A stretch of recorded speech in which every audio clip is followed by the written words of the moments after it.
జనసేన అధినేత పవన్ కళ్యాణ్ పోటీ చేస్తున్న పిఠాపురం నియోజకవర్గంలో రాజకీయాలు ఆసక్తికరంగా మారాయి.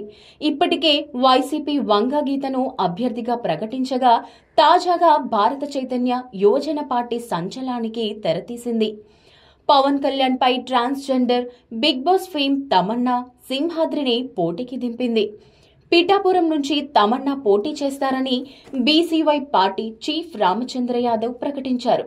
2019 ఎన్నికల్లో మంగళగిరిలో నారా లోకేష్ పై పోటీ చేసి వార్తల్లో నిలిచారు తమన్నా సింహాద్రిది కృష్ణా జిల్లా అవనిగడ్డ కాగా సినిమాల్లో అవకాశాల కోసం హైదరాబాద్ కు షిఫ్ట్ అయ్యారు. గతంలో వైల్డ్ కార్డ్ ఎంట్రీ ద్వారా బిగ్ బాస్ లో ఎంట్రీ ఇచ్చారు.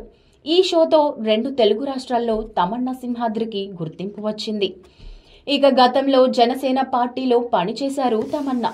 అయితే ఎన్నికల్లో పోటీ చేసేందుకు ఆసక్తి చూపినప్పటికీ పార్టీ టికెట్ కేటాయించలేదు. దీంతో ఈసారి ఏకంగా ఆ పార్టీ చీఫ్ పవన్ కళ్యాణ్ పైనే పోటీకి సిద్ధమయ్యారు తమన్నా. మొత్తం 32 మంది అభ్యర్థులతో మొదటి లిస్టును విడుదల చేశారు పార్టీ చీఫ్ రామచంద్ర యాదవ్.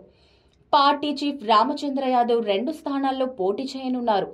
మంత్రి పెద్దిరెడ్డి రామచంద్రారెడ్డి ప్రాతినిధ్యం వహిస్తున్న పొంగనూరుతో పాటు నారా లోకేష్ పోటీ చేస్తున్న మంగళగిరిలోనూ ఆయన బరిలో ఉండనున్నారు.